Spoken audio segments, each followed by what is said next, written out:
ACC Power Rankings right here at the Voice of College Football. Please like the video, even if you don't agree with me. If you love the content in regards to best discussion, debate, and analysis, we're always accessible, always available to talk college football with you 24/7, 365. And of course, subscribe, hit that bell for the notifications to know when we go live. All right. Let's run through the conference. It did not look pretty for the ACC. We posted our conference rankings for the regular season of 2022. Check them out on the main channel. But this is the team rankings within the conference. We started at number 14, Virginia Tech. Not a whole lot went right in Brent Pry's first season. 1-6 in the conference, 3-8 overall. We're going with highs for each team, lows during the season. Highs for Virginia Tech. I guess they started 2-1.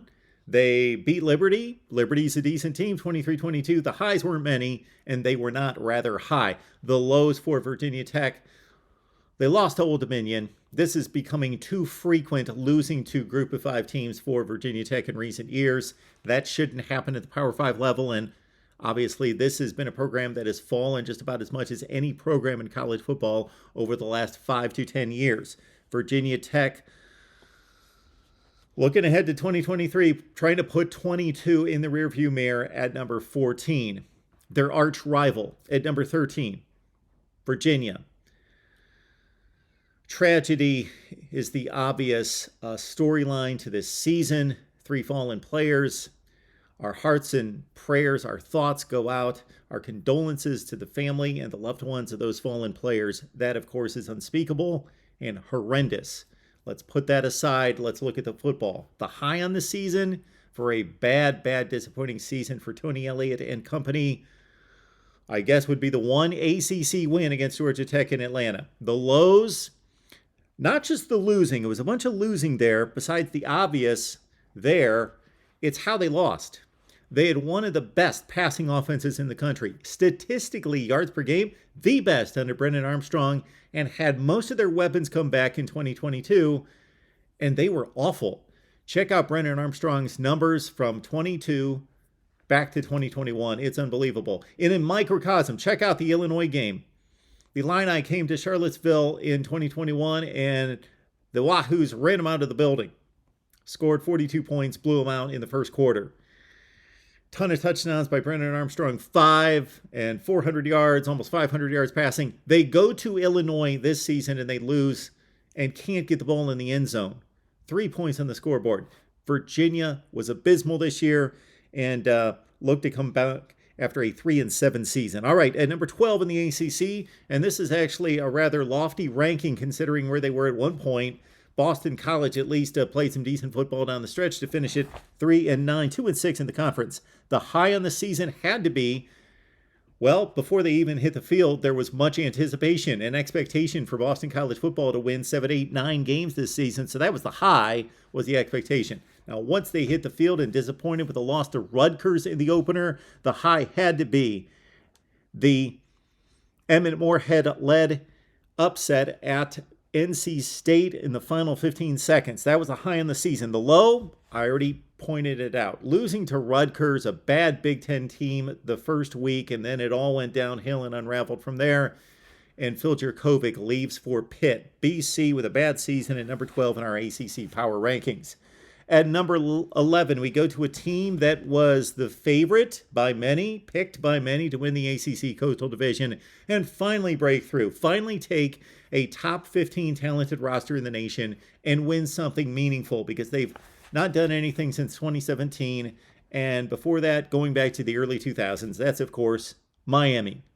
Mario Cristobal comes in, and the team is deplorable. They really have no highs on the season. They went 5-7, 3-5. Maybe Jakari Brown's first start was the high point. His first start as a true freshman, 14 of 19, 3 touchdowns against Georgia Tech.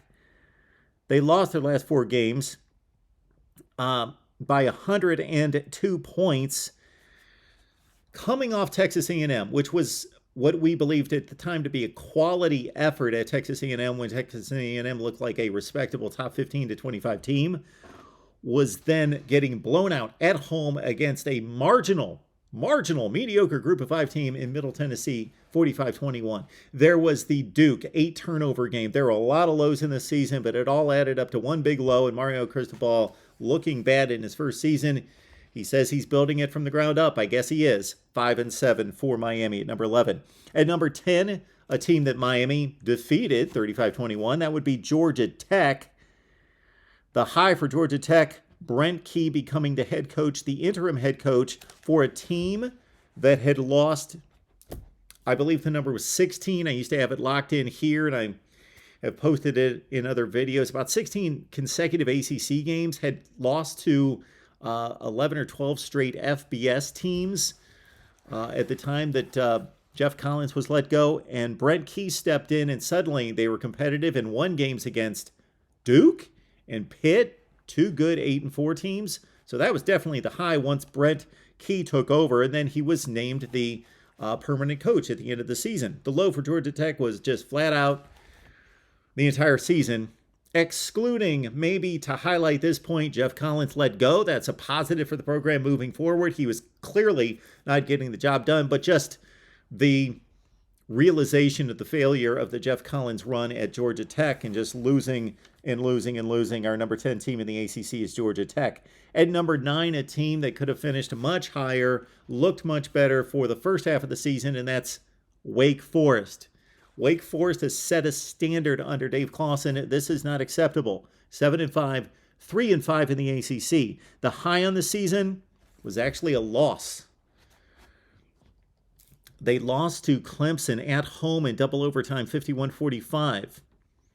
That was, at that point, Clemson's most difficult game of the season and their most difficult and trying win. They had a 6-1 start. The low was when they hit Louisville and turned the ball over 8 times, lost 48-21.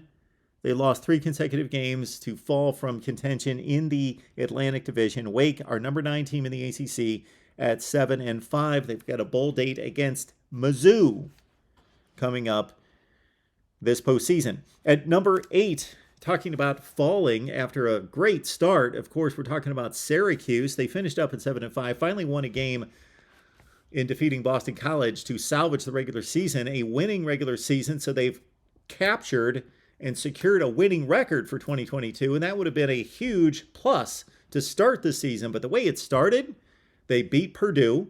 That's the high in the season. They beat Purdue, a team that went to the Big Ten championship game. They took Clemson down to the wire in Death Valley. They were up 21-10 in the second half. Those are the highs for this football team. Starting 6-0. The lows, 5 consecutive losses. They lost starting quarterback Garrett Schrader for much of that stretch, and Syracuse unraveled after that. Our number 8 team in the ACC is the Cuse. At number 7, we go to a phenomenal season. They could be ranked higher. We've got Duke at number 7, 8-4, 5-3 in the ACC. I'm going to say that their high was basically not getting blown out by anyone. They lost 4 games. They lost to North Carolina, Kansas. They lost to Georgia Tech. They lost another game in there off the top of my head. I'm not coming up with it. I will in a second. But they lost all 1-score games against everybody. So they were competitive against everyone in Mike Elko's first season. The low for Duke would be kind of the same thing. The close losses. 4-1 finish for Duke. They secure a bowl game against UCF, and Duke could win 9 games for the first time since 2013. At number 6 in the ACC, the defending champion fall to 8-4, 5-3 in the conference. That's, of course, Pitt. They had 4 consecutive wins to close the season. That's the high. The low for Pitt would be losing to Georgia Tech at home in October at the time that Brent Key took over at Georgia Tech, and they had not won an ACC game in forever, and they beat Pitt at Heinz Field. So that's the low on the season for Pitt. They get back to what they typically do, 7-5, 8-4 under Pat Narduzzi. Pitt is our number 6 team in the ACC. Our 5th-ranked team in the ACC, according to the Voice of College Football, we got Louisville, 7-5. They're high, 4 consecutive wins after a 2-3 start. They're low on the season that finished 4-4 in the ACC.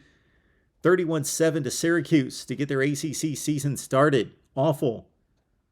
They started the ACC season at 0-3. They lost to Boston College. So losses to Syracuse in blowout fashion by 24 points. Lose to Boston College. 0-3 start in the ACC. Scott Satterfield moves on to Cincinnati.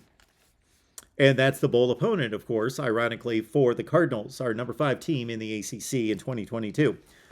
Voice of college football, number 4 team in the ACC, made it to the conference championship game. That's usually reserved for the team that went to number 2 in the power rankings for any conference, but we know that the Atlantic and Coastal are not balanced. And North Carolina did not look like a good football team for many points against good competition throughout the season, but certainly in a 3-game losing streak to conclude the season at 9-4. The high was basically the offensive dominance for much of the season under Drake May and his emergence as a star in college football, and 6 consecutive wins in the ACC to start 6-0 in conference play and get to the fringe of college football playoff contention. The low, definitely on the defensive side, for as dominant as the offense was for 11 or 12 games, for close to the duration of the season, then stumbled badly the final 3 games. The defense was on the other end of the spectrum, bad, and that was most underlined in the game against App State, in which they gave up, 6 touchdowns in 1 quarter? Yes, 61 points to App State. And then, of course, the 3 consecutive losses to end the season in blowout fashion. They lose the ACC championship game by 29 points, blow a 17-0 lead against Georgia Tech at home. Yes, UNC with a very uneven season. And now they face Oregon and San Diego in the Holiday Bowl, our number 4 team, UNC. Now to the Voice of College Football ACC ranked number 3 team, NC State. Finished 8-4. Highs on the season for NC State. Well, they got off to a nice start. They beat East Carolina. They won the games they were supposed to win for the most part. They had an end zone interception to hold off Florida State in Raleigh despite losing Devin Leary in that particular game, and beat the Noles, a team that finished 9-3, 19-17. NC State also won the rivalry game against North Carolina to finish up at 8-4. Those are the highs for NC State. The lows, home loss against Boston College. Inexplicable there. They lose it in the last 15 seconds of the game, and now they have lost their starting quarterback, Devin Leary, to the transfer portal. NC State's our number 3 team in the ACC. On to number 2. And what a year for Mike Norvell and Florida State. 9-3 used to be pretty typical, mediocre kind of year for Florida State. Nothing to get excited about. But Noles fans, Nole Nation, you can get excited. This team started strong, lost 3 consecutive games after a 4-0 start, and lost to the teams that we expected them to at the time, but played reasonably well, played strong, solid, never got blown out the entire season. And I said to start out the season, leading into the opener, that if this Florida State team does not get blown out, not just the record is an indicator, but being competitive against everybody on the schedule, and they were, that was key. They emerged from the 3-game losing streak and win the rest of their games. They win both rivalry games against Miami and against, of course, Florida at the gun. And they defeated, not at the gun, but at the close of the season. And they won that opener against a team that ultimately won the SEC Western Division Championship in LSU. Florida State, good things ahead for the Noles. They take on Oklahoma as our number 2 team in the ACC. And at number 1, I don't know, aside from that convincing ACC championship game performance against North Carolina, that near the end of the season, I would have loved to have seen a rematch between Florida State and Clemson.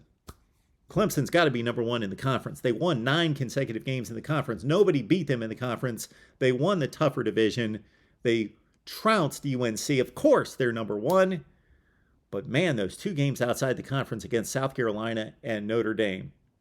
Shocking losses in the way they lost in South Bend, and then just flat out losing as a 15-point favorite against South Carolina. Clemson had the obvious high of sweeping the ACC and winning the conference for the umpteenth time, winning all the conference championships since 2014.